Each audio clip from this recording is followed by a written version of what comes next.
Anda kembali di Breaking News Metro TV, pemirsa, masih bersama saya Maria Lizia Hasni.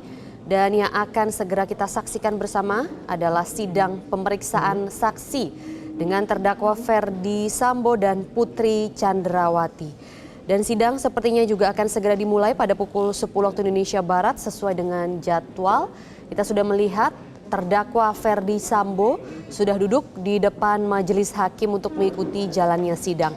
Akan ada 12 saksi pemirsa yang rencananya akan dihadirkan di hari ini, dan kebanyakan dari saksi tersebut merupakan keluarga dan juga kerabat dari korban, yaitu Yosua Huta Barat. Kita tahu bahwa tanggal 26 Oktober lalu Pengadilan Negeri Jakarta Selatan ini sudah menolak eksepsi keempat terdakwa dari pembunuhan berencana ini, yaitu Ferdy Sambo, Putri Chandrawati, Ricky Rizal, dan Kuat Ma'ruf. Dan sidang hari ini adalah sidang pemeriksaan saksi Ferdy Sambo dan Putri Chandrawati, sementara untuk sidang pemeriksaan saksi Ricky Rizal dan Kuat Ma'ruf dijadwalkan rencananya ini akan berjalan besok. Kita masih menunggu kehadiran dari majelis hakim yang akan memimpin jalannya sidang pembunuhan berencana ini.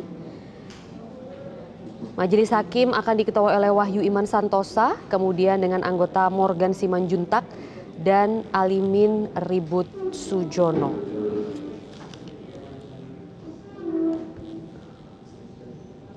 Ada wacana, pemirsa, sidang pemeriksaan saksi dengan terdakwa Ferdy Sambo ini rencananya akan digabung begitu dengan Putri Chandrawati. Namun kami masih mencoba untuk mengonfirmasi apakah nanti sidang akan dilakukan bersama-sama dengan dua terdakwa langsung atau bagaimana. Namun yang patut menjadi catatan adalah hari ini merupakan kali pertama terdakwa Ferdy Sambo akan bertemu dengan keluarga dari korban Yosua Huta Barat yang sejak Senin kemarin sudah berangkat dari kampung halamannya.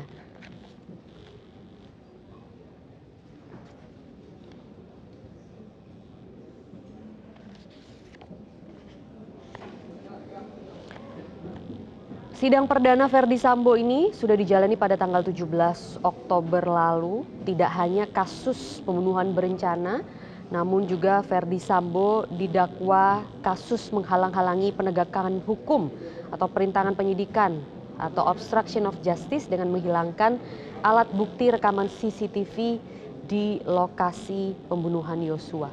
Ada yang berbeda, penampilan yang sedikit berbeda yang kita lihat oleh terdakwa Ferdy Sambo hari ini. Jika biasanya di persidangan-persidangan sebelumnya Ferdy Sambo ini mengenakan pakaian batik, pada hari ini sidang pemeriksaan saksi Ferdy Sambo mengenakan baju berwarna hitam-hitam. Apakah ini ada kaitannya dengan akan hadirnya keluarga korban, yaitu Yosua Huta Barat? Kita juga masih menantikan kehadiran dari para saksi dan apa yang akan dilakukan oleh Ferdy Sambo ketika pertama kali nanti melihat keluarga Yosua, khususnya kedua orang tua Yosua yang masih sampai saat ini tuh begitu merasa kehilangan putranya yang telah dibunuh oleh Ferdy Sambo CS. Nantinya juga kita akan mengikuti sidang pemeriksaan saksi dengan terdakwa Putri Chandrawati, karena Putri Chandrawati ini diduga mengetahui rencana Ferdy Sambo untuk membunuh Yosua. Dan kita sudah lihat, pemirsa, ketiga majelis hakim sudah masuk ke ruang sidang. Itu artinya tidak lama lagi sidang akan segera dimulai dengan agenda awal pemeriksaan identitas terdakwa.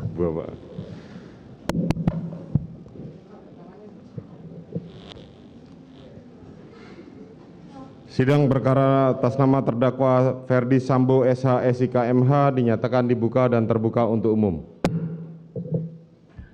Saudara terdakwa Ferdy Sambo sehat hari ini? Sehat, Yang Mulia. Sehat. Baik, kepada penasihat hukum dan jaksa penuntut umum, sebagai agenda kemarin kita gabungkan saudara persidangan ini dengan persidangan Putri Chandrawati ya. Baik, silakan saudara di sini, duduk di sebelah penasihat hukum saudara. Saudara Putri, tolong dihadirkan. Putri Chandrawati dihadirkan di depan.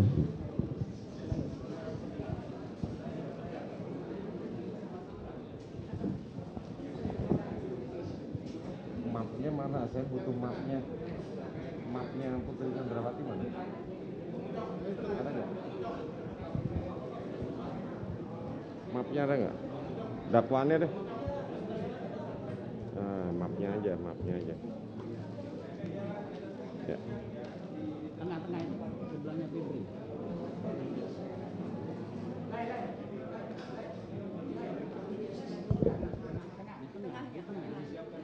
Iya, sebelah Febri.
Ya, pemirsa, kita melihat saat ini di layar kaca adalah kehadiran dari terdakwa Putri Chandrawati untuk segera memasuki ruang sidang.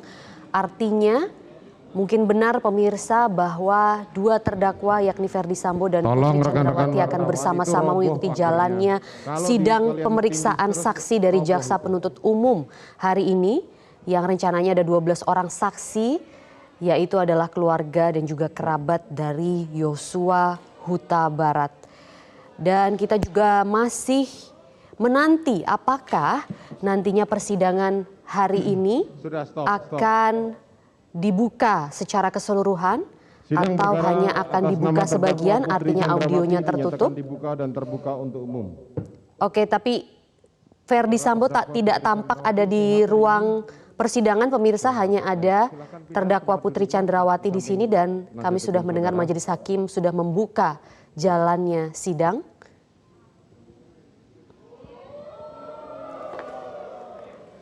Ferdi Sambo duduk di samping kuasa hukumnya dan diikuti oleh Putri Chandrawati juga yang duduk. Oke, silakan dipanggil jaksa di samping para kuasa hukumnya. Untuk saksi Kamarudin Simajuntak, majelis hakim sudah memerintahkan jaksa untuk memanggil saksi-saksi yang akan memberikan keterangannya hari ini. Novita Sari Nadeak. Ada semua. Oke. Dihadirkan semua agar memasuki ruang sidang.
Ya.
Sudah biar.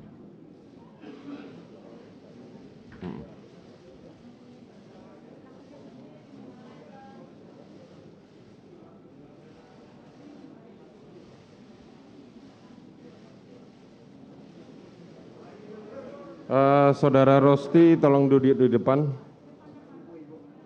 Saudara Samuel Huta Barat, silakan duduk di depan.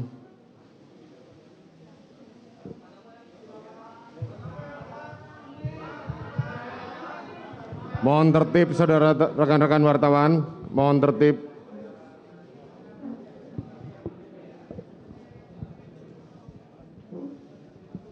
Baik, kami periksa identitas masing-masingnya. Samuel Huta Barat lahir di Sidempuan tanggal 9 Juli tahun 65, agama Kristen, warga negara Indonesia, pekerjaan wira swasta, pendidikan terakhir SLTA, alamat Sukamakmur, RT 2, Desa Sukamakmur, Kecamatan Sungai Bahar, Kabupaten Muaro Jambi. Betul? Betul. Kenal dengan para terdakwa? Belum kenal Yang Mulia. Belum kenal. Tidak ada hubungan keluarga juga ya? Tidak ada Yang Mulia. Saudara Rosti Simanjuntak, lahir di Tapanuli Utara tanggal 1 Juli tahun 68, agama Kristen Protestan, warga negara Indonesia, pekerjaan pegawai negeri sipil, guru SD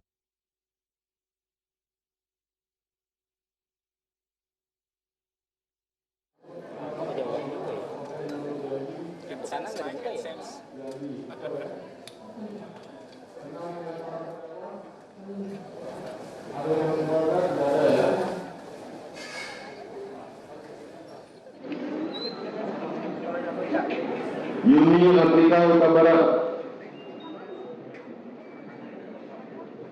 lahir di Jambi 12 Juni tahun 92, agama Kristen Protestan, warga negara Indonesia, pekerjaan mahasiswa, pendidikan terakhir sarjana, alamat Sukamakmur, RT 2, Kelurahan Sukamakmur, Kecamatan Sungai Bahar, Muaro Jambi. Betul? Betul, Pak. Kenal dengan terdakwa? Kenal dengan terdakwa? Tidak kenal. Tidak ada hubungan keluarga ya? Devianita Huta Barat, tempat tanggal lahir Jambi 10 Maret 2008, warga negara Indonesia, pekerjaan pendidikan terakhir S1 Kesehatan Masyarakat, alamat Sukamakmur, RT 2, Sukamakmur, Sungai Bahar, Muaro Jambi. Betul? Benar Yang Mulia. Kenal dengan para terdakwa? Tidak. Tidak ada hubungan keluarga ya?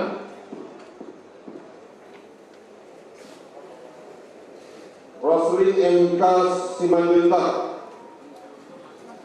umur 49 tahun, tempat tanggal lahir Tapanuli Utara 20 November tahun 74, agama Kristen, warga negara Indonesia, pekerjaan ibu rumah tangga, pendidikan terakhir SMA, alamat Sukamakmur, RT 8, Kelurahan Sukamakmur, Sungai Bahar, Muaro Jambi. Betul? Betul, Pak. Kenal dengan para terdakwa? Tidak, Pak. Tidak ada hubungan keluarga juga ya? Vera Mareta Simanjuntak, tempat tanggal lahir Sungai Kapas 3 Maret 96, agama Kristen, warga negara Indonesia, pekerjaan bidan, pendidikan terakhir D3, alamat Sungai Kapas, RT 5, RW 2, Kelurahan Sungai Kapas, Kecamatan Bangku, Kabupaten Merangin, Provinsi Jambi. Betul? Betul Yang Mulia. Kenal dengan para terdakwa? Tidak. Tidak ada hubungan keluarga ya. Tidak yang mulia. Rohani Simanjuntak, umur 50 tahun, tempat tanggal lahir Tapanuli Utara 27 September tahun 72, agama Kristen, warga negara Indonesia, pekerjaan wira swasta, pendidikan terakhir STM, jurusan listrik, alamat RT 8, Kelurahan Sukamakmur, Sungai Bahar, Muaro, Jambi. Betul Pak. Kenal dengan para terdakwa? Tidak Pak. Tidak ada hubungan keluarga ya. Mahareza Rizky, lahir di Jambi 14 Maret 2000, agama Kristen Protestan, warga negara Indonesia, pekerjaan anggota Polri, pendidikan terakhir SMA, alamat Sukamakmur RT 2, Kelurahan Sukamakmur, Sungai Bahar, Kabupaten Muaro, Jambi. Betul? Benar yang mulia. Kenal dengan para terdakwa? Kenal yang mulia. Ada hubungan keluarga? Tidak yang mulia. Kamarudin Simanjuntak, SH, tempat tanggal lahir Medan 21 Mei tahun 74, agama Kristen Protestan, warga negara Indonesia, pekerjaan advokat, pendidikan terakhir S1, alamat Jalan Kedoya, Alamanda 8, Blok E 9, nomor 12, Kelurahan Kedoya Selatan, Kecamatan Kebonserut, Jakarta Barat. Betul? Betul yang mulia. Kenal dengan para terdakwa? Dengan terdakwa Ferdi Sambo, kenal yang mulia. Dengan terdakwa Ferdi Sambo ada hubungan keluarga? Tidak ada yang mulia. Baik. Sangga Parlian Sianturi, tempat tanggal lahir Sangga Tapanuli Utara 1 Juli tahun 80, agama Kristen, warga negara Indonesia, pekerjaan mengurus rumah tangga, pendidikan terakhir SMA, alamat Sukamakmur RT 8, Kelurahan Sukamakmur, Sungai Bahar, Muaro, Jambi. Betul? Betul Pak. Kenal dengan para terdakwa? Tidak Pak. Tidak ada hubungan keluarga. Indrawanto Pasaribu AMK, tempat tanggal lahir Marga Mulia 23 April tahun 88, agama Islam, warga negara Indonesia, pekerjaan perawat, pendidikan terakhir D3, alamat Mekarjaya RT 11, Kelurahan Marga Mulia, Kecamatan Sungai Bahar, Kabupaten Muaro, Jambi. Betul? Betul yang mulia. Kenal dengan para terdakwa? Tidak. Tidak ada hubungan keluarga. Tidak yang mulia. Novita Sari Nadia, tempat tanggal lahir Kampung Baru, Tembesi 13 Juni tahun 96, agama Kristen, warga negara Indonesia, pekerjaan karyawan swasta, pendidikan terakhir D3, keperawatan, alamat Kampung Baru RT 10 RW 2, Kelurahan Kampung Baru, Kecamatan Muara Tembesi, Kabupaten Batanghari. Betul? Betul yang mulia. Kenal dengan para terdakwa? Baik. Para saksi nanti akan diambil sumpahnya terlebih dahulu. Baik yang beragama Kristen silakan berdiri terlebih dahulu.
Baik, kepada jaksa penuntut umum dan penasihat hukum dan para terdakwa, yang kita dengarkan pertama adalah dari orang tua korban, yaitu Samuel Huta Barat dan Roslin Simanjuntak. Yang lain silakan menunggu di luar, nanti kami panggil.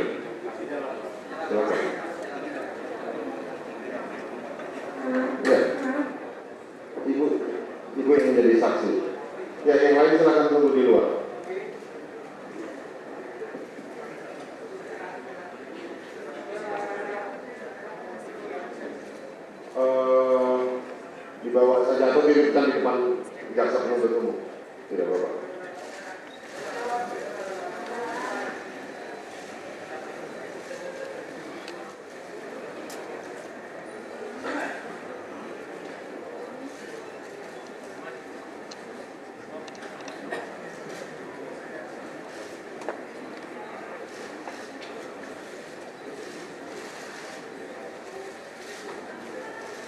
Baik, kepada rekan-rekan wartawan kami persilakan untuk mengundurkan diri. Sidang akan kami mulai. Mohon berhati. Kami berikan pembuktian pertama kepada jadi kami tidak ingin saling berbantah. Jadi saya berikan kesempatan kepada jaksa penuntut umum sebanyak 4 orang, kepada penasihat hukum masing-masing 2 orang, jadi 4 orang. Selanjutnya majelis hukum yang akan bertanya. Kami berikan kesempatan pertama kepada jaksa penuntut umum untuk bertanya. Silakan.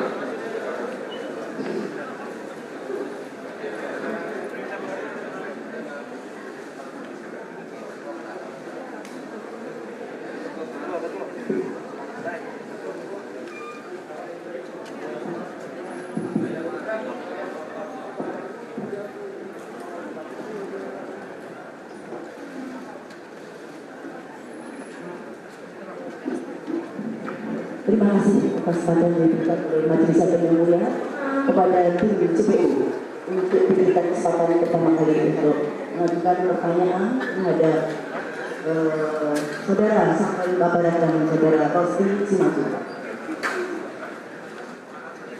Kami akan pertanyaan terlebih dahulu kepada saudara Samuel Huta Barat.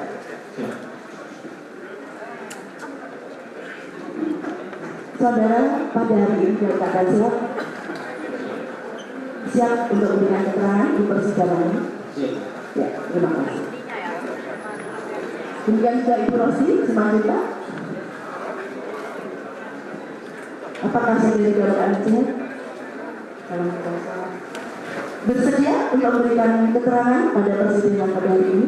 Bersedia. Bersedia. Terima kasih. Mohon dibuka maskernya ya, Pak Samuel, dan terima kasih biar suaranya jelas.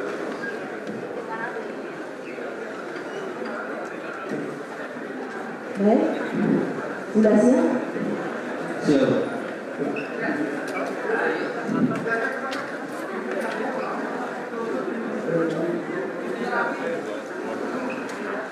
Masih bisa penilai, Pak Majid, biar tahu masih banyak yang ada di kita.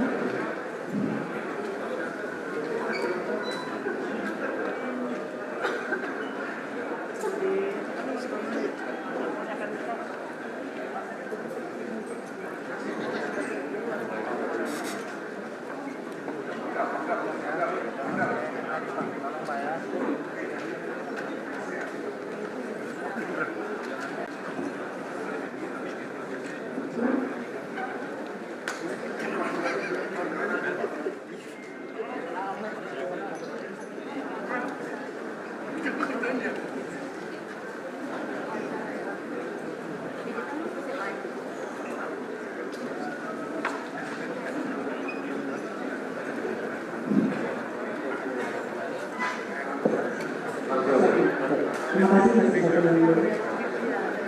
Mas saudara Samuel Huta Barat Ya. dan saudari atau Ibu Rosti Simanjuntak. Saya ingin bertanya, kami setelah berdua langsung ya, kalian. Mohon jaksa penuntut untuk bertanya satu saksi. Siap, kepada saudara Samuel Huta Barat, apakah saudara mengetahui mengapa saudara saat ini duduk di persidangan ini untuk diperiksa sebagai saksi? Tolong jelaskan. Saya mengetahui dari surat panggilan daripada Kejaksaan Negeri Bekasi Selatan berhubung karena di dalamnya persidangan almarhum anak saya Yosua Huta Barat. Oleh karena itu saya hadir di persidangan menjadi memberikan kesaksian yang saya lihat dan yang saya dengar. Saudara, apakah dalam kaitannya dengan saudara jelaskan tadi, saudara pernah diperiksa di penyidik? Saya pernah diperiksa ataupun diambil BAP-nya di Polda Jambi yang difasilitasi dari Mabes Polri. Iya. Masih ingat kapan saudara diperiksa atau dimintai keterangan di penyidik Polda Jambi? Saya lupa. Lupa tanggalnya. Sesuai dengan berita acara pemeriksaan pada hari Jumat tanggal 22 bulan Juli tahun 2022. Ya, betul? Boleh salah ingat Ini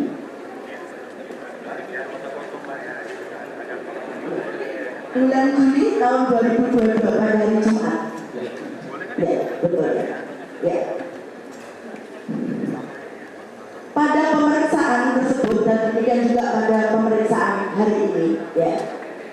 Sebagaimana tadi yang saudara jelaskan di depan persidangan bahwa terkait dengan pembunuhan terhadap anak saudara seperti itu. Yang ingin kami tanyakan kepada saudara, kapan saudara mendapat informasi tentang anak saudara yang saudara katakan tadi tentang pembunuhan? saya mendapat informasi berketepatan kami di kampung halaman di Padang Sidempuan. Informasi itu kami dapatkan melalui anak kami Maharija Rizky yang pada saat itu masih bertugas di Mabes Polri, dan anak kami Reza menelpon kakaknya, anak saya yang tertua Yuni Artika, tepatnya pukul 21.30 pada tanggal 8 Juli 2022. Disitulah kami ketahui bahwa anak kita almarhum Joshua telah meninggal dunia. Apakah saat itu saudara langsung ditelepon oleh anak saudara Maharija, tapi melalui anak putri saudara ya, Yuni Artika? Apa yang disampaikan oleh saudara Yuni Artika ketika itu? Pada saat itu kami telah sedang berkumpul di rumah adik kami di Padang Sidempuan. Tujuan kami ke sana untuk berziarah di tempat makam mama saya. Jadi Maharija menelpon kakaknya pada setengah 10 malam, langsung memberitakan bahwa anak kita Joshua telah meninggal dunia. Itu pun secara singkat saja dengan suara terbata-bata. Dia bertelepon, saya suruh keluar, karena di ruang rumah adik saya ini berkumpul semua keluarga. Suara pun tidak begitu jelas. Akhirnya saya suruh dia ke teras rumah untuk bertelepon dengan Reza. Yang saudara ketahui pada malam hari itu juga, di mana tempat meninggalnya anak saudara yang bernama Nofriansah Yosua pada itu? Pada saat itu tidak mendetail diceritakan pada malam itu, pada malam Sabtu tanggal 8 bulan Juli. Hanya pada saat itu semuanya kami di dalam rumah dalam keadaan duka yang sangat berat, mendengar tiba-tiba begitu anak kami meninggal dunia. Sedangkan kami tahu selama ini di Jakarta ini dalam keadaan sehat. Sesudah agak reda kami dalam rumah, langsung saya bertelepon dengan anak kita Maharija Rizky.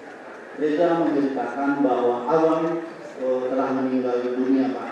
Di rumah kita panggilan si Joshua Prian, Abang Prian sudah meninggal. Jadi kenapa nih? Saya belum tahu, Pak. Nanti saya kabari. Itulah yang dapat diberitakan. Jadi pada malam itu belum tahu di mana meninggalnya ya? Belum tahu. Belum tahu. Sekarang saya ingin bertanya, kapan ya, tepatnya saudara mengetahui bahwa anak saudara yang bernama korban Nofriansah Yosua Tabarat itu tempat meninggalnya, dan mengapa korban tersebut sampai meninggal dunia? Pada malam itu secara singkat sudah di perjalanan, sudah reda kami semua. Kami diantarkan oleh teman tetangga untuk mengantarkan pulang ke Jambi. Kembali lagi saya telepon anak kita Maharija Rizky. Di mana Abang sekarang? Di rumah sakit. Bagaimana kok bisa meninggal? Saya aja Pak belum tahu. Itulah yang kami dapat. Sesudah besoknya siang kami masih di perjalanan dari Padang Sidempuan ke Jambi. Perjalanan paling standarnya 20 jam.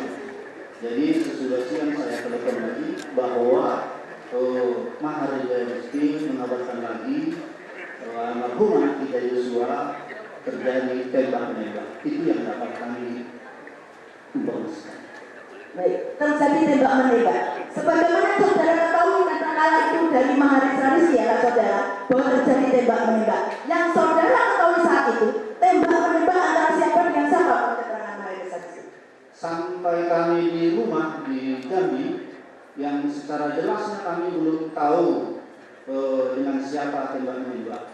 Sesudah kami sampai di Jambi, di rumah kita di Sungai Bahar Jambi, sudah kami temukan di sana jenazah almarhum di dalam peti yang diantarkan oleh Kombes Leonardo Simatupang. Pada saat disitulah kami mendapatkan berita dari Pak Leonardo Simatupang yang bertugas dari Jakarta mengantarkan almarhum. Pak Leonardo ini secara singkat menceritakan, itu pun dikatakan Pak Leonardo bahwa cerita ini apa kronologi singkat yang disampaikan sama dia. Soalnya kami Pak Huta Barat hanya mengantarkan jenazah. Dengan sendirinya Pak Leonardo Simatupang menceritakan secara singkat. Itu pun lama baru Pak Leonardo menceritakan. Saya desak terus. Kenapa rupanya Pak? Ini adalah aib. Itulah cerita Pak Simatupang. Kenapa aib apa? Ini tidak pantas didengar oleh orang banyak. Ini sepantasnya saya ceritakan sama keluarga ini. Jadi saya bilang lagi sama Pak Leonardo, ini semua yang di dalam rumah Pak adalah keluarga, ipar-ipar saya semua. Ceritakan, tidak pantas Pak untuk diceritakan di tengah orang. Sudah saya bilang tadi Pak, ini keluarga semua, ceritakanlah. Diceritakan Pak Leonardo lah secara singkat kejadian di Duren 3. Cerita Pak Leonardo sama saya bahwa pada tanggal 8, jamnya saya tidak tahu persis, pada tanggal 8 Juli 2022, sekembalinya Ibu Putri dari Magelang. Tradisi di keluarga ini, keluarga Pak Ferdi Sambo ini, harus isolasi mandiri dulu di Duren 3. Sambil menunggu hasil PCR, mereka singgah di rumah Duren 3. Oleh karena itu, Ibu Putri ceritanya masuk ke dalam kamar untuk beristirahat, menunggu hasil PCR. Dengan secara tiba-tiba, almarhum masuk ke dalam kamar Ibu Putri, hendak berbuat tidak senonoh. Jadi Ibu Putri menjerit. Akhirnya almarhum keluar dari dalam kamar dalam keadaan panik. Begitu di depan pintu kamar Ibu Putri, datang dari lantai atas si Berajai menanyakan kepada almarhum, ada apa Bang? Jadi si almarhum tidak bertanya, langsung mengambil senjata dari pinggang, langsung menembak si Berajai tanpa ada jawaban kata-kata. Terjadilah tembak-menembak. Itu makanya almarhum meninggal dunia. Itulah pesan yang disampaikan kepada kami, kata Pak Leonardo pada saat itu. Begitu ya Pak, ceritanya disampaikan oleh Leonardo Simatupang, Kombes ya Pak? Kombes. Ya, pada saat itu ya? Pada saat itu. Ya, di rumah duka ya waktu itu menceritakannya. Iya. Di rumah duka. Baik, saya ingin tanya kepada saudara ya, selaku ayah daripada korban Yosua, Nopriansah Yosua Huta Barat. Pertanyaan saya, ya. Yosua selama ini ya ikut siapa Pak di Jakarta, itu ikut siapa? Setahu kami anak kita almarhum Yosua berangkat dari Jambi tahun 2019 akhir, bertujuan untuk menjadi ajudannya Pak Ferdi Sambo pada saat itu. Dengan sendirinya inilah suatu kebanggaan bagi kita orang tua yang tinggal di daerah. Kita sangat merasa bangga bersenang hati memberangkatkan anak kita untuk ke Jakarta. Jadi setahu kami selama ini bahwa tinggal anak kita ini di rumah Pak Ferdi Sambo. Di rumah Pak Ferdi Sambo. Waktu itu tinggal pertama kali di rumah Pak Ferdi Sambo, saat itu Pak Ferdi Sambo jabat apa yang saudara ketahui? Seingat saya pada waktu itu masih berjalan apa itu direktur besar. Direktur Tipidum. Terus Yosua Huta Barat waktu itu jadi apa? Menurut keterangan dari almarhum Yosua jadi ajudan. Jadi ajudan. Tinggalnya di mana Yosua? Almarhum ceritakan bahwa tinggalnya di rumah Pak Ferdi Sambo. Tinggalnya di rumah Pak Ferdi Sambo. Di mana itu Pak alamatnya? Bapak masih ingat? Saya belum pernah ke sana, belum mengetahui. Yosua tidak pernah ceritakan di mana alamatnya tinggal bersama Pak Ferdi Sambo. Saya Pak, baik. Sebagai ajudan Pak Ferdi Sambo yang kala itu beliau sebagai Dirtipidum tadi ya Pak ya. Ya. Apakah Bapak tahu kemudian anak Bapak yang bernama Nopriansah Yosua Huta Barat kemudian di lingkungan keluarga Pak Ferdi Sambo itu kemudian beralih menjadi ajudan daripada Ibu Putri Candrawati? sama saya tidak ada anak kita almarhum bercerita, Bu. Tidak pernah bercerita. Iya. Tahunya sebagai ajudan Pak Ferdi Sambo saja. Benar, Bu. Baik. Sekarang kembali ke rumah di Jambi ya Pak ya, di mana Jambi. Ya. Pada saat saudara datang dari Ya, pemeriksaan saat ini pemirsa yang sedang berlangsung adalah pemeriksaan saksi kedua orang tua Yosua Huta Barat, dan saat ini Jaksa Erna Normawati Widodo Putri ini sedang memberikan tanya jawab ke ayah Yosua Huta Barat. Kita juga tadi ingin kembali lagi menegaskan pemirsa bahwa pemeriksaan saksi dari Jaksa Penuntut Umum ini ternyata bersama-sama dijalani oleh terdakwa Ferdi Sambo dan juga Putri Chandrawati. Jadi tadi Ferdi Sambo tiba di awal, duduk di depan majelis hakim untuk diperiksa identitasnya, kemudian bergerak untuk duduk di samping kuasa hukumnya dan disusul oleh terdakwa Putri Chandrawati yang juga setelah pemeriksaan identitas oleh para majelis hakim juga duduk di pojok, atau kalau kita lihat ini dari depan layar kaca adalah Ferdi Sambo di pojok kiri dan Putri Chandrawati ini ada di pojok kanan di samping kuasa hukum mereka.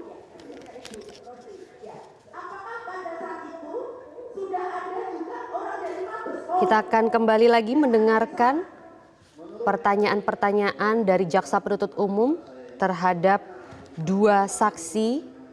Yang pertama ini dari 12 saksi yang hadir, yaitu orang tua Yosua Huta Barat, yakni Samuel Huta Barat dan Rosti Simanjuntak. berpakaian sipil. Ya. Terus kemudian yang dari Mabes Polri tersebut yang berpakaian sipil itu, ya, apakah ada berita acara untuk serah terima jenazah sebelum saudara datang? Memang kami masih di perjalanan, adik kita ini menanyakan kepada kami Ya. bahwa rombongan dari Anda dengarkan di sidang saksi pertama ini adalah ayah dari Yosua Huta Barat, yaitu Samuel Huta Barat, yang menceritakan bagaimana selama ini Yosua atau dirinya sebagai orang tua ini mendapatkan informasi dari anaknya Yosua Huta Barat.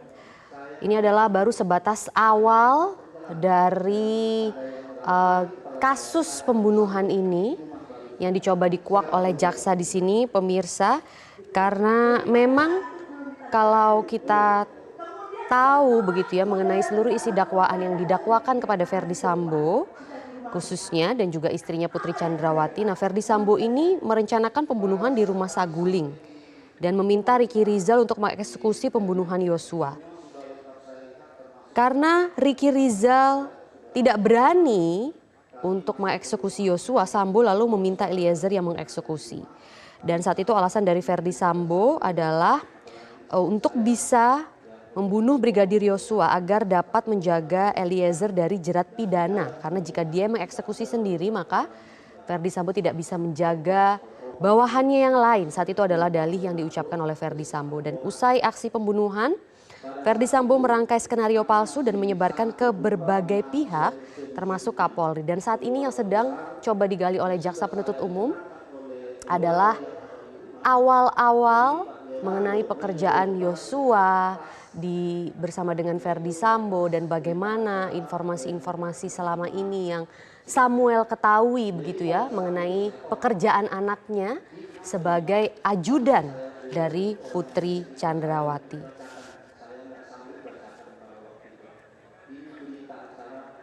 Dan kita lihat ini adalah Ferdi Sambo yang dari tadi memang mencatat begitu ya keterangan-keterangan saksi ataupun pertanyaan-pertanyaan dari Jaksa Penuntut Umum bersama dengan kuasa hukumnya yang tampak lengkap pada hari ini, pemirsa.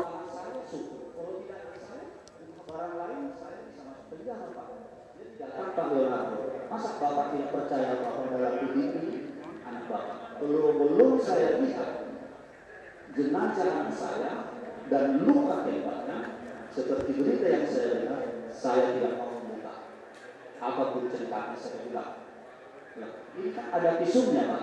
itu semua surat bisa dibikin. Apa yang tidak bisa dibikin dulu ini, bilang gitu. Akhirnya lama itu Pak Leonardo berbagai macam argumen untuk tidak dibuka identitas jenazah. Entah siapa yang ngajarin, nggak tahu. Nah, sampai dibilang ini kan jenazah sudah divisum, sudah diformalin. Kalau dibuka nanti itu formalin tidak berfungsi. Bapak kan orang Batak udah biasa diformalin sampai berhari-hari tidak terbang itu formalin. Akhirnya dengan sendirinya Pak Leonardo berubah pikiran, diizinkan untuk dibuka, tidak semua izin aja, hanya sampai batas dada 2 kancing. Dibuka sendiri dibantu keluarga di rumah. Saya buka baunya semua, baru dibuka peti jenazah atas dada. Yang diizinkannya dibuka hanya 2 kancing. Yang pertama saya lihat pada saat itu luka di hidung. Hidung ini di pertengahan di jari, baru di bibir agak kiri. Ini berapa saya ini? Ya, pemirsa, ini baru saja kita sudah sampai di keterangan Samuel Huta Barat yang menceritakan bagaimana awal mula kedatangan jenazah Yosua di kampung halamannya yang pada awalnya keluarga ini memang dilarang untuk membuka dari jenazah Yosua Huta Barat. Dan di saat itu pihak keluarga tidak terima, mempertanyakan hasil visum dan lain sebagainya yang pada saat itu tidak mendapatkan informasi atau keterangan yang jelas dari pihak kepolisian yang saat itu mengantar jenazah Yosua. Kali ini Samuel Huta Barat menceritakan secara lengkap dan tampak tabah begitu ya, berbeda dari sebelum-sebelumnya ketika menceritakan peristiwa ini. Samuel Huta Barat memang selalu tampak sedih begitu. Namun di sini tadi begitu mantap dia bisa menjelaskan bagaimana keluarga berusaha dihalang-halangi oleh penyidik saat itu yang mengantarkan jenazah anaknya. Jadi waktu itu Samuel menceritakan tanda pengenal dari petugas kepolisian yang hadir adalah dari Divisi Propam Polri dan berpangkat kombes yang patut diduga memang saat itu adalah Hendra Kurniawan yang saat itu memang sebagai komisaris besar dan merupakan bawahan langsung dari Verdi Sambo. Pada saat itu Jenderal Bintang 1 tersebut berpesan agar jenazah tidak dibuka oleh pihak keluarga dan dalih-dalih keluarga saat itu menolak permintaan dan tetap berusaha untuk membuka peti jenazah karena ingin memastikan bahwa yang ada di dalam itu adalah jenazah anaknya yaitu Yosua Huta Barat.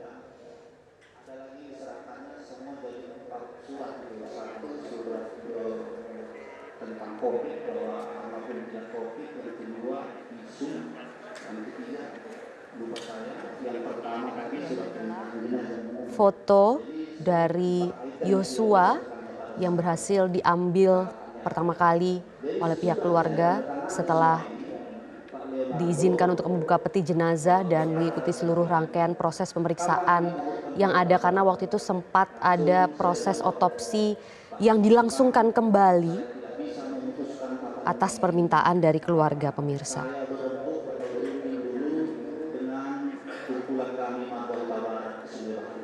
Dengan sendirinya kami Marga Huta Barat beberapa orang berembuk ataupun bertukar pikiran kapan untuk dimakamkan. Sesudah ada kesimpulan bahwa besoknya hari Minggu kebetulan waktu itu Lebaran Haji. Jadi apalagi hari Minggu pula kita beribadah. Hari Seninnya tanggal 11 kesimpulan kami dibuka. Itulah yang kami sampaikan sama Pak Leonardo. Jadi Pak Leonardo bertanya lagi, tanggal 11 ya Pak? Iya. Jadi apa permintaan keluarga? Itulah pertanyaan Pak Simatupang. Saya bilang, saya tanya dulu istri saya. Jadi istri saya waktu itu membuat permintaan bahwa almarhum kalau boleh diizinkan menjadi dimakamkan secara kedinasan ataupun secara militer. Semuanya disanggupi Pak Leonardo. Apalagi Bu, Cuma itu aja. Tapi ada satu hal lagi. Kalau boleh nanti di dalam upacara itu Letnan almarhum yang membawakan upacara itu dengan dia waktu pendidikan di Watu Kose. Semua itu disanggupi. Pada malam itu juga Pak Leonardo pamit pulang ke Jambi, ke kota Jambi. Saya tanya lagi, kenapa harus ke Jambi Pak? Di sini pun ada penginapan di Jambi, sampai biar bisa saya untuk membeli pakaian. Yang pakaian saya hanya yang di badan. Hari Senin saya ke sini. Itulah cerita dia pada malam itu. Baik. Setelah saudara tanda tangan berita acara penyerahan jenazah dan sebagainya, kapan akhirnya Bapak dan keluarga mengetahui bahwa apakah masih ada luka-luka lain selain yang tadi saudara jelaskan pada tubuh anak saudara? Ya. Pada hari pagi sekira jam 10 pagi. Jadi berhubung karena kami sudah memutuskan hari Senin dimakamkan, jadi datanglah anak kita Reza memberitahu sama kami bahwa formalin yang disuntikkan katanya ke tubuh almarhum berdosiskan untuk 24 jam. Jadi kami pikir secara spontan keluarga besar. Kalau 24 jam berarti sekarang sudah pagi hari Minggu, sudah habis dosis ini. Kalau itu sampai besok Senin, bagaimana? Bisa bau. Berinisiatiflah adik ipar saya yang 2 tadi Rohani dengan si Rosli untuk memanggil medis ataupun tenaga kesehatan dari Rumah Sakit Umum Sungai Bahar untuk menambahi dosis formalin. Siapa namanya dari petugas dari rumah sakit? Indrawanto Pasar Ibu. Ya. Novita Purnadia. Ya. Kemudian pada hari Minggu itu dilakukan untuk penyuntikan formalin. Benar. Ya.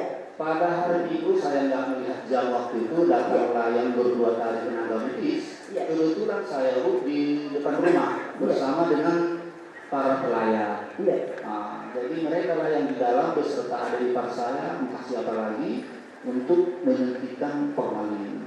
Berdasarkan inilah saya lihat luka tambahan. Itu pun melalui adik saya Rohani, adik ipar saya Rohani, di fotonya semua luka itu sore hari tunjukkannya sama saya bahwa ada luka tambahan. Kok kejam kali, ini bukan ditembak lagi, sudah dianiaya. Pada waktu itu masih adalah luka tambahan. Luka tambahannya yang saudara diceritakan oleh adik ipar saudara Rohani, ya karena ada petugas medis tadi telah menegakkan formalin ya. Itu luka tambahannya berupa apa saja yang dapat saudara tahu ketika itu? Di fotonya itu saya lihat di rusuk kanan kiri ada membiru.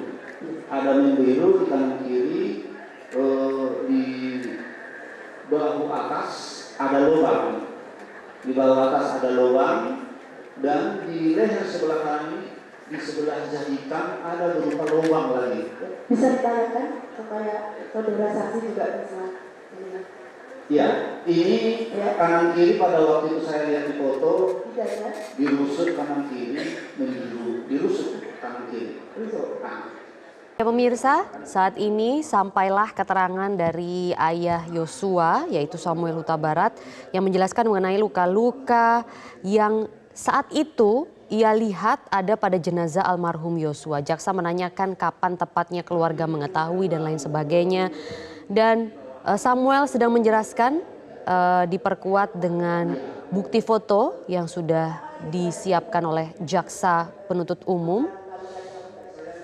Jika memang ada luka lain selain luka tembak yang pada saat itu kronologisnya memang merupakan kronologis dari Verdi Sambo, telah terjadi aksi tembak-menembak antara kedua ajudannya yang dimaksud adalah Yosua dan juga Richard Eliezer. Namun ternyata ditemukan sejumlah luka-luka lain yang memang saat itu menarik kecurigaan dari keluarga.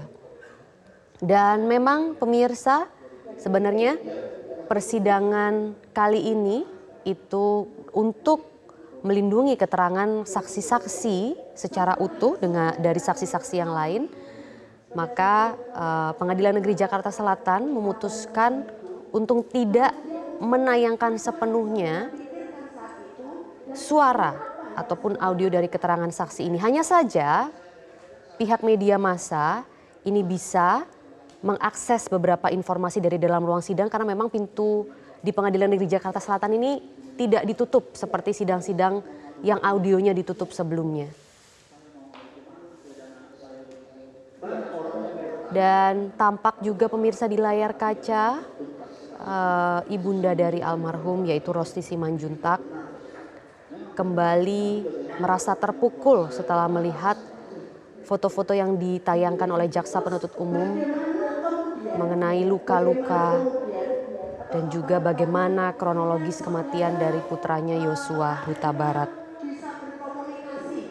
Kalau mungkin pemirsa ingat begitu ya, ada sejumlah luka yang memang saat itu dikonfirmasi tidak hanya oleh keluarga, tapi juga kembali dikuatkan, beberapa luka-luka tersebut kembali dikuatkan saat otopsi kedua atas permintaan keluarga selesai dilakukan. Yakni ada luka sayatan, kemudian ada dugaan juga ada rahang bergeser dan juga ada lebam, mata lebam, kemudian jari tangan yang patah dan tulang kaki yang patah. Dan ini yang coba dikatakan oleh ayah dari Yosua Huta Barat kepada jaksa penuntut umum. Yosua yang kami perjuangkan bisa jadi begini. Jadi bagaimana ini Pak? Jadi spontan saya membilang dengan iman, saya yakin menurut agama saya, kalau Tuhan sudah bekerja, tidak ada yang mampu untuk menghalanginya. Siapapun dia, apapun pangkatnya, saya yakin, saya bilang pada saat itu, tempoh hari Tuhan kirim itu Pak Komarudin Simanjuntak. Tanpa saya, itu tidak saya kenal dari awal. Saya imani itu Tuhan mengirim Pak Komarudin melalui kami video call. Pertama saya tidak mau menandatangani, saya lihat kemampuan saya. Kebetulan Pak Komarudin satu mandat dengan istri saya, artinya hula-hula saya. Itulah yang dikirim Tuhan untuk menolong kami. Makanya terungkap di doa saya itu memang dijawab Tuhan. Siapapun dia, apapun pangkat dia, saya tidak takut Tuhan akan bekerja dalam hidupnya. Begitu ya Pak? Ya. Saudara menghubungi pengacara yang tadi saudara sampaikan bernama Kamarudin Simanjuntak yang satu marga dengan ibu, ya Pak. Itu setelah Nofriansah Yosua Huta Barat dimakamkan atau sebelum dimakamkan? Sesudah dimakamkan. Sekarang saya ingin tanya kepada saudara sebelum kami bertanya lagi kepada saudara saksi, kapan tepatnya Nofriansah Yosua Huta Barat dimakamkan? Tepatnya tanggal 11 Juli 2022. 11 Juli 2022 jam berapa? Kami mulai acara adat jam 10 pagi, selesainya jam 2. Jadi penguburannya baru sudah jam 2 mulai acara ibadah gereja pelepasan. Setelah itu dimakamkan. Saya ingin bertanya kepada saudara saksi, Nofriansah Yosua Huta Barat kan seorang anggota kepolisian. Ya. Apakah pada saat pemakaman itu juga dilakukan pemakaman secara kedinasan? Kalau istilahnya secara kemiliteran seperti itu. Begini, pada saat upacara adat sudah mendekati acara ibadah pelepasan sudah di keruangannya, saya dipanggil dari dalam rumah. Saya disuruh masuk ke dalam rumah. Saya masuk ke dalam rumah, sudah duduk di situ Pak Pendeta Tito, pendeta kita di Alfa-Romeo Barat, Pak Leonardo Simatupang, Pak Sinaga, dan Kabit Propam Jambi, baru anak kita Reza. Jadi saya duduk, datanglah Pak Leonardo. Maaf Pak Saudara Tawara, kenapa Pak? Upacara pemakaman kedinasan tidak jadi dilaksanakan. Jadi saya pada saat waktu Iya, dari luka-luka yang tadi menarik kecurigaan dari keluarga, pada hasil otopsi kedua yang dilakukan oleh tim forensik atas permintaan keluarga dan untuk kembali menjadi titik terang penyidikan kasus ini, saat itu Ketua Tim Dokter Forensik Ade Firmansyah Sugiharto mengonfirmasi bahwasannya tidak ada luka-luka lain akibat selain kekerasan senjata api. Jadi luka-luka yang dilihat oleh keluarga dari Yosua Huta Barat saat itu adalah luka-luka yang diyakini akibat kekerasan senjata api. Dengan rincian 5 luka tembak masuk dan 4 luka tembak keluar. Itu adalah hasil dari otopsi kedua yang dilakukan oleh tim forensik saat itu. Dan ini adalah keterangan mengenai pemakaman yang sedang dilakukan tanya jawab oleh jaksa dan juga masih kepada ayah dari Yosua, yaitu Samuel Huta Barat, yang pada saat itu mengatakan bahwa pemakaman pertama ini adalah pemakaman yang biasa, artinya tidak secara dinas ataupun kepolisian yang seharusnya yang diterima oleh anaknya.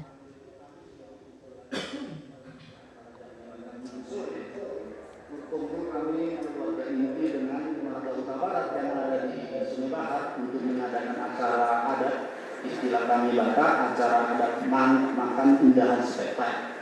Sesudah selesai acara itu, sudah kami masuk ke rumah. Sudah kami masuk ke rumah kita ini, tempat rumah dinas ini 2 petak kami tempati. Antara ruangan yang satu dengan yang lain sudah dibuka temboknya. Jadi anak-anak beserta keponakan beserta adik ipar saya di sebelah, saya di sebelah beristirahat. Dengan cara tiba-tiba datang gerombolan ke ruang sebelah ke tempat adik-adik dengan keponakan ini. Secara tidak ada sopan santun begitu, mengeruduk, masuk pakai sepatu, disuruh semua itu gorden ditutup. Gorden ditutup, ini siapa? Tidak boleh di sini orang lain, harus keluar ke inti. HP pun tidak boleh dihidupi. Maaf saya, siapa yang berbuat seperti itu Pak? Gorden ditutup, HP tidak boleh ini, kemudian masuk bergerombol. Siapa yang memimpin rombongan itu? Memimpin gerombolan itu saya di ruang sebelah. Saya dengar begitu suara gemuruh. Saya langsung mendatangi. Ini ada apa? Padahal saya rohani sudah pada marah-marah waktu itu. Kalian ini ada apa? Masuk ke rumah orang punya kata kerama. Kalau kita itu muslim, assalamualaikum. Kalau kita Kristen, salam. Banyak lagi cara adat yang enak itu. Jadi saya datangi, ada apa ini? Bukan Pak, ini jangan ada yang posting dan sebagainya. Jangan begini caranya. Tiba-tiba saya ke ruangan sebelah. Saya lihat gerombolan Pak Hendra datang lagi. Hendra itu siapa Pak? Bisa dijelaskan? Brigjen Hendra. Hendra siapa namanya? Dari Propam itu Pak. Dari Propam. Hendra Kurniawan, betul? Ya. Untuk menjelaskan kronologi itu. Ya. Itu dari Propam Jambi atau Propam Mabes Polri? Propam Mabes Polri. Iya. Dari jenderal itu. Iya. Iya. Bersama berapa orang Bapak yang dikatakan Bapak gerombolan ini? Di luar itu sangat banyak, Bu. Campur yang pakaian sipil, pakaian dinas. Jadi yang dinas masuk ke ruang sebelah sama saya itu Hendra Kurniawan. Waktu itu saya lihat pakaiannya Brigjen. Pakai pakaian dinas Bapak? Pakaian lengkap. Lengkap. Iya. Kemudian yang dikatakan Bapak gerombolan tadi itu sekompil. Apa 50 orang lebih? Dan pemirsa, penjelasan yang barusan ini adalah saat gerombolan ataupun kelompok dari divisi Propam Polri ini datang ke rumah Yosua yang ada di Jambi, yang saat itu memang diduga dipimpin oleh Hendra Kurniawan yang saat itu masih menjabat sebagai Komisaris Besar Polisi atau Jenderal Bintang 1 memang. Dan tadi Samuel menjelaskan bagaimana saat keluarga ini masih berduka dan masih belum bisa menerima kenyataan kematian dari Yosua. Tiba-tiba kelompok dari divisi Propam Polri ini kemudian mengintervensi masuk ke dalam rumah dari almarhum, kemudian menutup horden, kemudian menutup jendela dan lain sebagainya. Pada intinya kelompok divisi Propam Polri ini meminta agar kematian dari Yosua ini seperti dirahasiakan, seperti ada yang ditutup-tutupi, dan itu semakin membuat keluarga dari Yosua Huta Barat ini semakin curiga.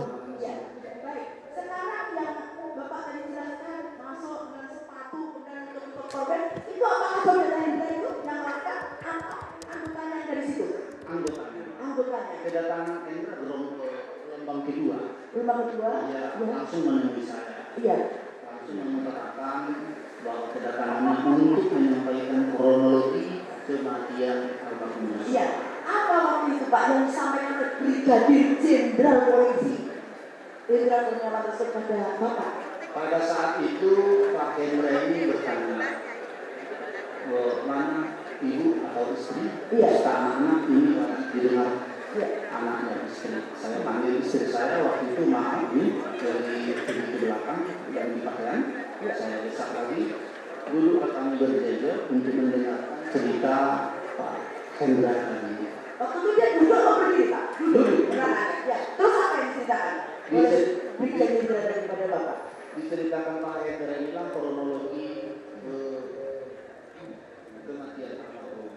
Ya, ini masih menceritakan mengenai kedatangan dari kelompok divisi Propam Polri yang saat itu memang dipimpin oleh Hendra Kurniawan yang pada saat itu masih menjabat sebagai Brigadir Jenderal atau Brigjen karena jabatannya saat itu masih sebagai Karopaminal divisi Propam Polri yang terlihat perannya saat itu memang mencoba menghalang-halangi keluarga untuk pertama melihat jenazah dari Yosua Huta Barat, membuka peti jenazah, dan yang kedua juga mengintervensi agar kasus kematian ini tidak menjadi besar begitu ya, sehingga banyak jendela yang ditutup, horden yang ditutup. Kemudian pihak keluarga juga dilarang untuk merekam ataupun mengambil foto dari jenazah yang saat itu diantarkan memang oleh sejumlah kelompok divisi Propam Polri yang diutus oleh Verdi Sambo, dan beberapa di antaranya saat ini memang terlibat kasus perintangan penyidikan atau obstruction of justice, pemirsa.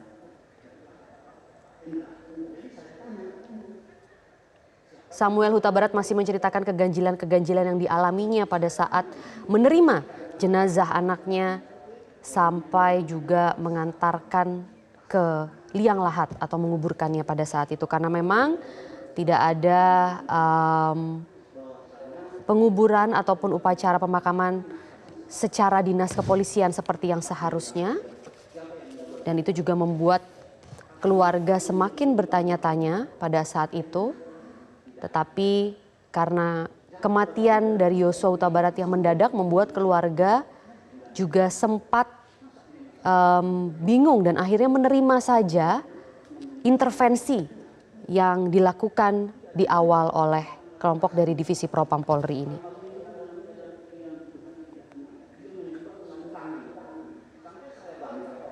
Maaf, saya ini tidak mengerti soal tembak menembak.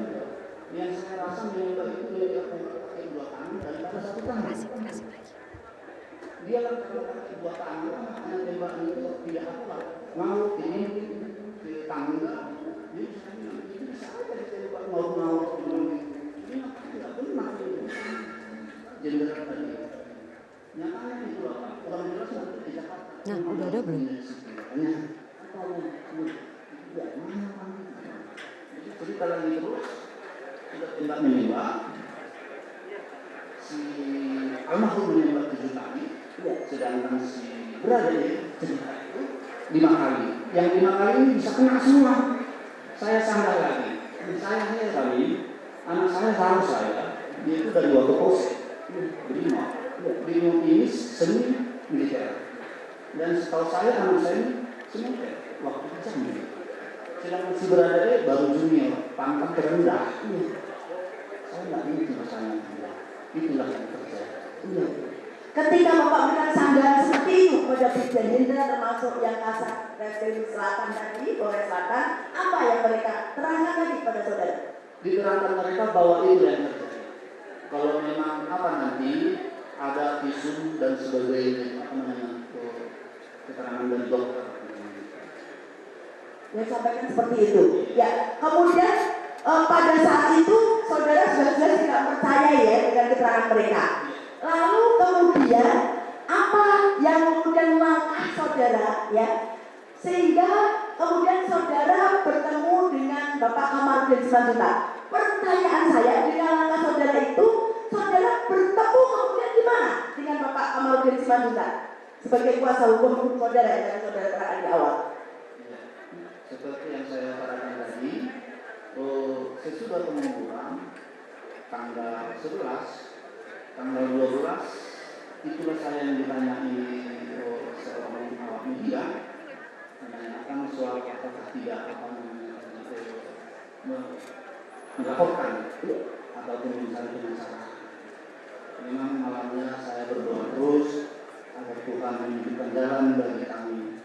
Itulah yang seperti tadi saya katakan, bahwa sudah Tuhan yang bekerja, tidak ada yang melakukan kami. Saya bertemu dengan Pak Komarudin Simanjuntak, kami tidak pernah pada awalnya bertemu langsung fisik. Menurut cerita beliau, dia memiliki suatu TikTok status polisi tembak polisi di rumah polisi, yang mati dua polisi asal jangan berurusan dengan istri polisi. TikToknya begitu. TikToknya begitu. Jadi kebetulan waktu itu ipar saya, keponakan dari mertua saya, Bernama siapa? Sangga Sianturi. Iya. Sangga Sianturi itu kenal dengan Pak Komarudin Simanjuntak. sekampung mereka. Sekampung dengan. Ya, terus bagaimana? Jadi langsunglah di batas yang Sianturi ini di WA-nya. Iya. Itu tulang berenya. Iya. Bere itu ponakan. Sekarang istri saya Simanjuntak. Bere itu tulang. Jadi terkejutlah Pak Komarudin. Langsung telepon. Bere mana? Itu keponakan Pak Hoku, cucu nantu saya, cucu bibi saya. Akhirnya berkomunikasi lah orang itu, langsunglah disuruhnya Sangga Sianturi datang ke rumah, untuk mengasih tahu bahwa ada yang sudah bersedia mendampingi kami. Pada waktu itu saya bantah lagi, di pasar ini. Dan kesaksian yang baru saja Anda dengarkan saat ini dari ayahanda Yosua Huta Barat, Samuel Huta Barat ini mengatakan bahwa kecurigaan dari keluarga tetap ada mengingat hasil visum resmi dari dokter ini belum diterima. Hanya ada surat perintah saat itu yang diberikan oleh kelompok dari Divisi Propam Polri yang diketuai oleh Karopaminal Divisi Propam Polri saat itu yang menjabat sebagai Brigadir Jenderal atau Brigjen Hendra Kurniawan. Dan saat ini Samuel tengah menceritakan bagaimana pertemuannya dengan kuasa hukum yang saat ini menangani kasus kematian anaknya yaitu Kamarudin Simanjuntak, yaitu tepatnya pada tanggal 12 Juli. Dan saat itu Kamarudin Simanjuntak tergugah mengenai cerita hal ini melalui salah satu media sosial TikTok yang sampai akhirnya mempertemukan keluarga dan juga Kamarudin Simanjuntak hingga saat ini.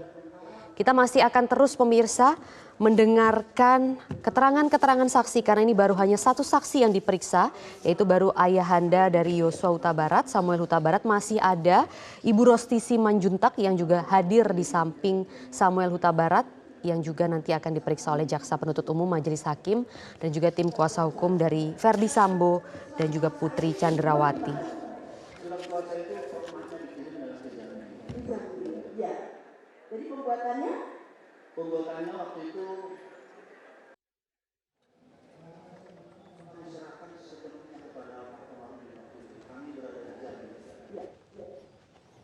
kuasa ini apakah juga terkait dengan surat kuasa melapor? Beliau sebagai melapor mewakili Bapak keluarga Yosua untuk melaporkan masalah ini kepada Baris Mabes Polri. Memang itu Tujuannya itu. Apakah kemudian memang dilaporkan akhirnya? Terima kasih pemirsa, Anda masih bersama kami di Breaking News Metro TV. Kali ini bersama saya Abiazor Sahi dan pemirsa kita kembali mendengarkan sidang lanjutan dalam kasus pembunuhan Brigadir Nofriansyah Yosua Huta Barat yang tengah berlangsung saat ini. Persidangannya di Pengadilan Negeri Jakarta Selatan dan agenda pada hari ini adalah mendengarkan keterangan dari sejumlah saksi. Saat ini yang tengah berlangsung adalah proses penggalian informasi dari Jaksa Penuntut Umum kepada ayah almarhum Brigadir Yosua Huta Barat, Samuel Huta Barat.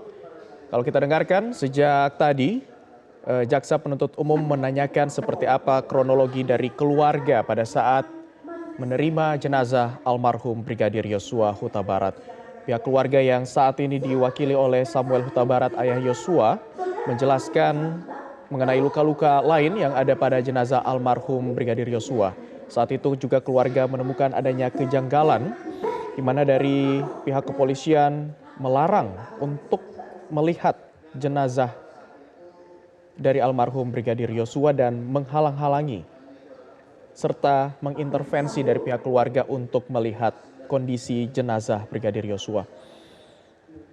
Kalau kita lihat saat itu yang sempat mengintervensi pihak keluarga yakni Hendra Kurniawan yang saat itu masih menjabat sebagai Karopaminal Divpropam Polri, Brigjen Hendra Kurniawan yang saat itu melarang ataupun mengintervensi pihak keluarga untuk melihat kondisi jenazah almarhum Brigadir Yosua. Kemudian, apakah saudara mengetahui bahwa terapornya kemudian ada tersebut nama Ibu Putri Chandrawati? Itu selang beberapa lama saya mengetahuinya pertama sekali di media. Iya. Sudah ada tersangka tambahan itu Ibu Putri. ya. Kemudian setelah ada lapor-lapor itu, apakah saudara juga diberitahu oleh Pak Kamarudin Simanjuntak langkah-langkah apa saja yang dilakukan Pak Kamarudin Simanjuntak? Kalau langkah-langkah Pak Kamarudin Simanjuntak beliau tidak mendetail secara langsung mengutarakan sama kami. Soalnya semuanya perkara ini untuk menurutnya sudah kami serahkan sepenuhnya sama Pak Kamarudin. Ya.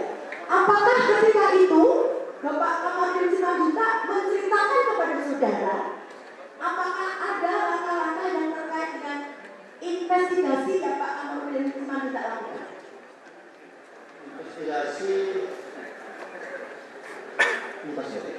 Lupa. Seperti itu. Baik. Kemudian saya ingin tanya kepada Bapak. Dari korban Nofriansah Yosua Huta Barat, apakah Bapak bisa ceritakan, jelaskan ke depan persidangan yang mulia ini, bagaimana sifat-sifat dari Nofriansah Yosua Huta Barat selama ini? Itulah selaku saya selaku anak ayahnya tentu saya mengetahui secara mendetail sifat dari apapun. Sifat dari anak kami dari kecil saya sangat tahu, soalnya kami dengan istri saya ini membesarkan dan mendidiknya. Anak kami ini dari awal sesuai wajah dengan istrinya. Inilah anak kami yang sangat penurut di antara mereka. Tidak banyak ceritanya, tidak banyak. Ini sangat penurut. Sangat menurut Bapak. Sangat menurut. Majelis yang mulia, apakah diperkenankan majelis? Kebetulan ada Ibu Rosi Simanjuntak, kami juga tanyakan bagaimana terkait putranya tersebut. Kepada Ibu Rosi Simanjuntak, apakah Ibu bisa menceritakan kepada kami semuanya bagaimana sifat perannya daripada putra kandung Ibu yang bernama Nofriansah Yosua Huta Barat semasa itu? Baik Bu, tentu anak saya almarhum Nofriansah Yosua, saya sebagai ibu kandung yang telah melahirkan anak saya dan mendidik, mengajarinya, membesarkannya hingga dia sampai dapat pekerjaan bertugas di Polri. Dari kecil anak saya ini memang anak yang paling patuh, anak yang paling ceria, anak yang selalu mengemaskan kepada siapapun dan selalu patuh hormat kepada siapapun yang ditemuinya. Karena saya menyarankan sebagai ibu seorang pendidik, memang selalu saya sarankan anak saya agar berbuat baik dimanapun berada. Kebetulan karakter anak saya dititipkan Tuhan sebagai anugerah, anak yang baik, yang bisa menjadi panutan, walaupun dia tidak memiliki karir yang setinggi-tingginya, tapi dia bisa menjadi contoh panutan dalam keluarga kami maupun dalam tugasnya. Yang saya ketahui dari kecil maupun dalam bergaul, anak saya ini belum pernah menyakiti hati kawannya, terlebih kepada atasannya. Di sini saya sebagai ibu begitu hancurnya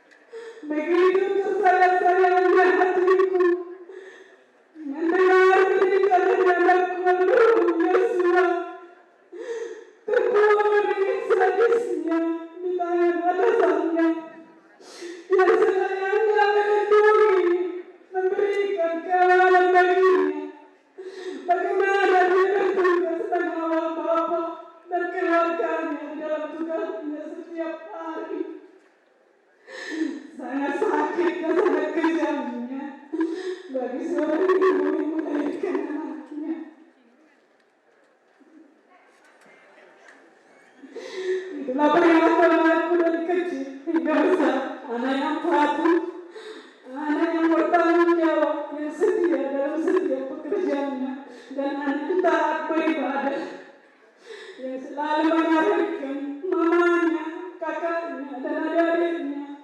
Jangan lupa beribadah, jangan lupa berdoa, jangan lupa membaca Alkitab, karena hanya Tuhan yang memiliki kita punya harta. Pemirsa, Anda saat ini menyaksikan keterangan dari saksi yang merupakan kedua orang tua almarhum Brigadir Yosua. Sebelumnya, ayah almarhum Brigadir Yosua Samuel Huta Barat menjelaskan terkait seperti apa kronologi dan juga kejanggalan yang diterima oleh pihak keluarga pada saat menerima jenazah almarhum Brigadir Yosua. Dan saat ini yang tengah memberikan keterangan kepada jaksa penuntut umum adalah ibunda dari almarhum Brigadir Yosua Huta Barat, yakni Rosti Simanjuntak. Rosti mengatakan dalam keterangannya yang dengan penuh dengan kesedihan menjelaskan telah membesarkan anaknya dari kecil anak yang patuh dan ceria, dan dirinya bangga almarhum Yosua sudah masuk ataupun telah masuk ke institusi Polri dan menjalankan tugasnya sebagai seorang polisi. Yang sudah saya yakini dia sebagai wanita yang Tuhan titipkan bagi dia. Karena kami orang Batak ada prinsip di mana berkata pernah harus siapa yang kau temui, siapa pengganti orang tuamu di sana. Anakku memenuhi semua ajaran, nasihat, dan saran dari ibunya. Karena anakku ini memang telah dekat dengan ibunya, perhatian kepada ibunya, dan menghormati sebuah wanita bagaimana ia menghormati adik dan kakaknya dan saudara-saudaranya. Hancur hati kami, Bu, mendengar anakku di dalam keadaan sehat, mata terbuka, dengan keadaan sulit anakku harus dirampas nyawanya. Setahu Tuhan yang setahu kami mendidik iman percaya hanya Tuhan yang berhak dengan nyawa anak. Tapi atasannya sendiri, komandannya sendiri tidak bisa melindungi, dan teganya menghabisi nyawa anakku dengan sadis. Dari Bapak yang mulia, di sini saya sebagai bukan dari Nobel. Itulah yang bisa ceritakan bagaimana perilaku dan etika anakku di dalam keluarga maupun di dalam atasannya.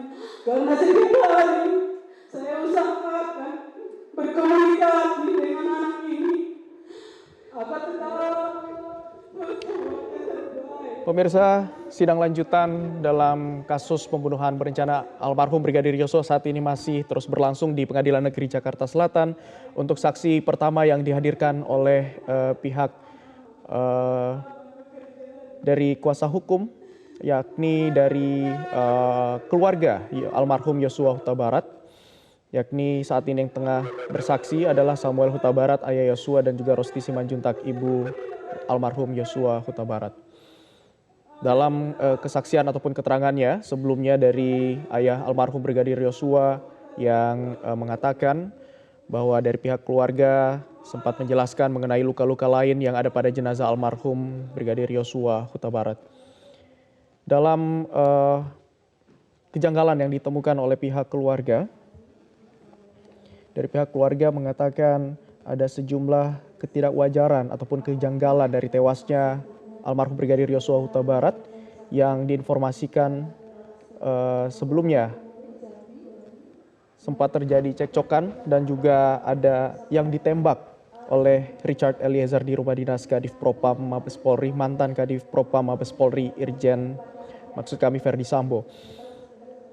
Selain luka janggal yang ditemukan oleh pihak keluarga di bagian dada dan juga mata, pihak keluarga mengatakan ditemukan ada luka lain di bagian hidung dan juga luka lebam seperti bekas penganiayaan. Namun pada saat itu polisi menjelaskan bahwa luka tersebut akibat tembakan. Dari pihak keluarga juga mendapati adanya rahang almarhum Yosua Huta Barat sedikit bergeser dan pipi kanannya terlihat bengkak. Sementara itu dari anggota tubuh lainnya seperti jari kelingking dan juga jari manis dari almarhum Brigadir Yosua seperti nampak patah. Tidak hanya itu, dari keluarga almarhum Brigadir Yosua juga awalnya mengira kaki kanan almarhum bengkok karena faktor perjalanan jauh. Ternyata ketika diperiksa oleh keluarga bukan bengkok namun patah. Hal inilah yang kemudian dari pihak keluarga melaporkan ke Barreskrim Polri pada saat itu karena ditemukan adanya kejanggalan-kejanggalan ini. Kalau perhatian anak ini sungguh luar biasa. Itulah yang bisa saya lupakan dari anak ini, perbuatannya yang terpuji. Kalau secara ekonomi, memang anak ini ada memberikan sekedar jajan buat adik-adiknya. Di saat ulang tahun, itu pun memberikan sekedar bagaimana seorang abang kepada adiknya. Dan begitu kepada ibunya. Kalaupun anak saya ini memberikan transfer atau uang yang sebatas sewajarnya, saya tetap berusaha bertanya, ini dalam apa, nak? Dalam rangka apa ini mama anakku? Karena saya menerapkan kepada anakku, jangan sampai menyimpang perilakunya. Karena saya menginginkan anakku berbuat yang terbaik, jangan mengejar harta dan kekayaan. Memang itu selalu saya terapkan kepada anak-anakku. Makanya kami tidak malu miskin walaupun di rumah dinas, walaupun anak-anakku sudah bekerja. Saya tidak pernah memaksa anak-anakku mentransfer uang kepada kami. Karena anakku itulah kebanggaan bagi aku. Kalau anakku sehat di dalam pekerjaannya, fokus dalam pekerjaannya, itu adalah kebanggaan yang luar biasa kepada saya seorang ibu. Berarti saya sia-sia mendidik anak-anakku. Itu yang saya terapkan kepada anakku setiap dalam. Terima kasih Bu. Saya ingin tanya juga pada saksi Bapak Samuel Huta Barat dan juga Ibu Rosti Simanjuntak, kapan terakhir kali Bapak dan Ibu komunikasi dengan putra Bapak Nofriansah Yosua Huta Barat? Secara langsung saya berkomunikasi dengan almarhum. Dia pulang bulan 1 kemarin, tahun baru 2022. Maksud kami per telepon atau WA atau video call itu dengan Bapak atau dengan Ibu atau dengan keluarga terakhir kali kapan? Dia ke WA group, melalui WA group pada tanggal 8 Juli. 8 Juli. Jamnya saya kurang tahu. 8 Juli tahun berapa? 2022. Sebelum ada kabar meninggal dunia. Ya, sekitar jam berapa? Setengah pagi. Pada saat itu dia menghubungi kakaknya Yuni, anak saya yang paling tua. Ibu Yuni Artika. Yuni Artika, anak kita yang paling tua. Kami dari kampung mertua saya dari Bali menuju kampung mama saya ke Padang. Jadi pada saat itu saya menyetir sendiri. Jadi saya dengar anak saya dengan mamanya, istri saya bercerita soal anak saya. Kalau di rumah dipanggil Yosua ini Prian. Kenapa Kak? Ini abang, dia kemudian ngobrol selalu dipanggil di rumah abang. Abang ada WA. Gitu pada tanggal 8. Posisinya waktu itu di mana? Saat WA itu? Di perjalanan. Di perjalanan dari mana ke mana? Dari Bali menuju Padang Sidempuan. Mohon maaf, yang Yosuanya pada saat itu, pada saat WA di keluarga itu posisinya di mana? Ada menyampaikan apakah di Magelang atau perjalanan atau Ibu mungkin barangkali bisa menyampaikan? Anak Nofriansah Yosua Huta Barat memang selalu berusaha di waktu longgarnya memberi kabar melalui WA group. Dia berangkat dari tanggal 2 dari Jakarta menuju Magelang. Dia mohon doa, Mama, doakan anakmu, abangnya. Mau kemana anakku? Karena kami sudah komunikasi, pasti ada balasan komen di WA group. Mau kemana anakku? Abang mau berangkat ke Magelang. Dalam rangka apa itu anakku, dalam acara apa? Mbak Tatia mau masuk sekolah TN. Itu kabarnya. Yang pertama tanggal 2 itu. Tanggal 8 terakhir, itulah kami mengabari. Kami berada di Sukoharjo Tarutung. Di waktu itu masih kecil dia, kakaknya mengupload foto kami sedang di pemandian air hangat Belerang. Dia masih menjawab pada jam 10:05 mengatakan seru sekali. Datang kakaknya, iya ini adalah pemandian kita di waktu kecil. Berakhir di jam 10:05 tanggal 8 Juli 2022 anakku berakhir berkomunikasi dengan kami melalui WA Group, dan selanjutnya dia akan melihat dan membaca. Pemirsa, saat ini yang tengah memberikan kesaksian dan juga keterangan yakni Rosti Simanjuntak yang merupakan ibunda dari almarhum Brigadir Yosua yang menjelaskan kapan komunikasi terakhir dengan almarhum Brigadir Yosua. Tadi jaksa penuntut umum juga sebelumnya sempat menanyakan kepada Samuel Huta Barat, ayahanda, kapan terakhir kali berkomunikasi dengan almarhum.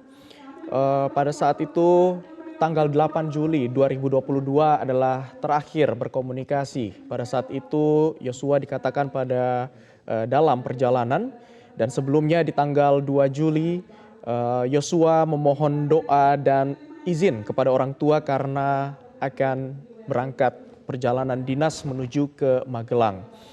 Dan dari keterangan orang tua Yosua dikatakan bahwa komunikasi terakhir itu di tanggal 8 Juli 2022. Terima kasih pemirsa, Anda masih bersama kami di Breaking News Metro TV dan kita akan kembali berdialog bersama dengan Guru Besar Hukum Pidana Unsud, ada Profesor Hipnu Nugroho. Prof Hipnu masih bersama kami? Masih Mas, ya. Baik Prof, kalau kita lihat tadi di persidangan Ibu almarhum Brigadir Yosua dengan sedih dan juga emosional menjelaskan dan juga memberikan keterangan kepada di dalam persidangan. Dia katakan bahwa hancur hati saya dan dia berpesan kepada Verdi Sambo untuk bertobatlah dengan sedih begitu. Apakah dengan kondisi emosional seperti itu akan seperti apa kesimpulan dari hakim untuk menilai keterangan dari saksi?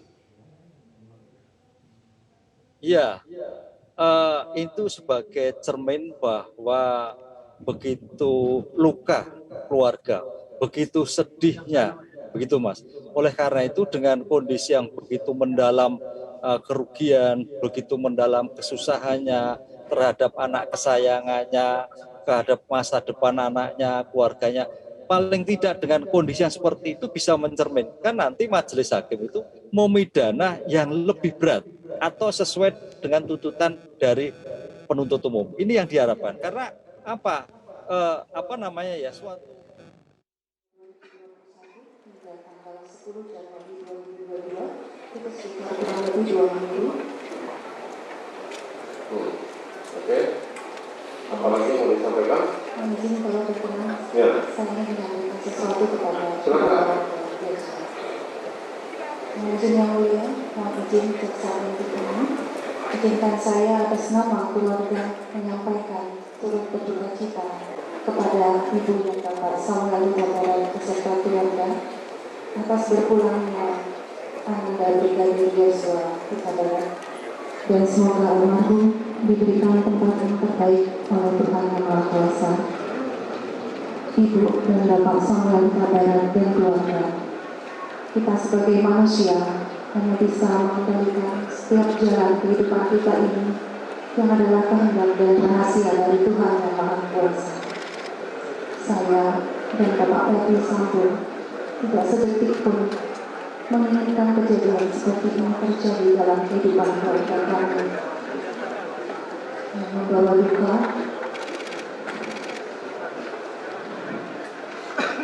dan luka yang dalam hati saya dan keluarga. Saya juga sebagai seorang ibu bisa merasakan bagaimana duka yang dalam di hati ibu sebagai ibunda dari Yesus yang mengalami kehilangan seorang anak yang adalah nafas kehidupan untuk kita. Dari kerendahan hati yang dalam, saya mohon maaf untuk Ibunda Yosua beserta keluarga atas peristiwa ini. Semoga Tuhan Yang Maha Kuasa membuka dan menguatkan hati Ibu dan Bapak Samuel Huta Barat beserta keluarga. Tuhan Yesus memberkati dan menyertai Ibu dan Bapak Samuel beserta keluarga. Dan saya siap menjalankan sidang ini dengan ikhlas dan ketulusan hati saya, agar seluruh peristiwa yang terjadi dapat terungkap. Terima kasih. Demikian Saudara Samuel Huta Barat dan Saudara Rosdi Simanjuntak. Terima kasih atas kehadirannya. Besok kami masih periksa. Pemirsa, baru saja Anda menyaksikan keterangan ataupun kita mendengarkan keterangan dari terdakwa Putri Chandrawati, dan kita akan kembali bergabung bersama dengan Prof. Hipnu. Prof, halo. Ya halo, Prof. ya Mas. Ya, Ibu Putri baru saja menyampaikan respon dan juga keterangannya bahwa dirinya menyampaikan turut berduka cita dan berbelasungkawa dan mendoakan kedua orang tua ataupun keluarga Yosua ini bisa selalu dalam lindungan Tuhan. Apa maksud dari pernyataan ini? Ya, maksud itu sebagai penyesalan atas suatu tindakan yang dilakukan. Sehingga penyesalan-penjelasan ini paling tidak diharapkan ya, karena dia sebagai terdakwa mengurangi atau hukuman jatuhkan. Tapi ingat, alasan-alasan pemaaf ya kaitannya dengan permaafan dalam suatu persidangan itu memang bagus. Dari segi sosiologis nanti paling tidak ada yang faktor meringankan. Karena dalam putusan itu ada faktor yang memberatkan dan meringankan. Yang meringankan diantaranya tadi mengakui atas perbuatannya, penyelesaiannya atas perbuatannya, membuat lancar suatu persidangan. Lah, itulah nanti hakim melihatnya. Jadi itu yang diharapkan oleh Pak FS sama Bu C. Tapi apakah menghilangkan sifat melanggar hukum? Oh tidak. Apakah membebaskan? Tidak. Suatu penyesalan, suatu perbuatan itu tidak akan menghilangkan sifat melanggar hukumnya. Jadi proses hukum tetap jalan. Yang diharapkan dengan pengampunan, permohonan maaf itu sebagai manusia akan dikabulkan sehingga hukumannya menjadi lebih ringan dari putusan yang dijatuhkan oleh majelis hakim. Begitu Mas Abdi dari saya. Baik, tapi kalau dari pernyataan tadi akan seperti apa nantinya, walaupun tadi juga sudah dikatakan tidak akan merubah dakwaan begitu. Meringankan hukumnya seperti apa? Apakah masa hukumannya seperti apa? Ya, meringankan hukumannya karena dalam suatu putusan pengadilan di dalam pasal di KUHP ya 179 kalau nggak salah itu ada faktor yang meringankan dan faktor yang memberatkan. Faktor yang memberatkan misalkan mempersulit persidangan, ketemu atau tidak, berbelit-belit kan gitu. Tapi kalau faktor yang meringankan bahwa terdakwa mengakui semua perbuatannya, terdakwa menyesal perbuatannya, terdakwa bersikap sopan, terdakwa bersikap memberikan suatu penyesalan yang luar biasa, itulah yang diharapkan nanti oleh para terdakwa ini hukumannya menjadi lebih ringan kan gitu. Karena itu ada faktor yang meringankan. Itulah mekanisme dalam suatu putusan di persidangan nanti Mas Abdi. Walaupun itu masih jauh kan itu. Karena apa? Dari keterangan-keterangan nanti juga akan dikonfrontasi. Kan ini baru antara keluarga korban dan terdakwa. Belum pada pembuktian-pembuktian lain. Apakah dalam pembuktian kaitannya dengan eksekusi, menembaknya, itu mengingkar, terjadi kesulitan, itu saya kira akan menjadi memberatkan kembali. Kan itu. Inilah proses masih panjang Mas. Tapi paling tidak bentuk pengakuan, bentuk permohonan maaf tadi sebagai manusia seharusnya dilaksanakan. Dan itu saya kira mudah-mudahan menjadi yang meringankan bagi putusan nanti seandainya dijatuhkan oleh putusan pada saat putusan nanti. Baik, Prof. Hipnu, terakhir dari persidangan untuk saksi yang pertama saat ini dari keluarga ataupun orang tua almarhum Brigadir Yosua, apa yang perlu dievaluasi menurut Anda? Yang diperlu evaluasi pertama bahwa oke lah, memang di dalam suatu persidangan itu ada suatu perbedaan prinsip yang berbeda antara penasihat hukum dan penuntut umum, hakim sebagai penengah. Sehingga hal-hal yang sudah jelas, apalagi nanti dibuktikan secara forensik, ya jangan bertele-tele, kan gitu loh. Karena apapun yang terjadi, suatu pembuktian itu, persidangan itu kita inginkan adalah suatu peradilan cepat, sederhana, biar ringan. Sehingga energi kita tidak habis dalam suatu melihat perkara ini, bisa dilakukan untuk kegiatan-kegiatan lain. Dan sebagai pembelajaran bahwa siapapun yang bersalah harus bertanggung jawab atas perbuatannya. Begitu, Mas. Baik, terima kasih. Guru Besar Hukum Pidana Profesor Hipnu Nugroho sudah bergabung bersama kami di Breaking News Metro TV. Terima kasih banyak Profesor, selamat kembali beraktivitas, salam sehat. Matur nuwun.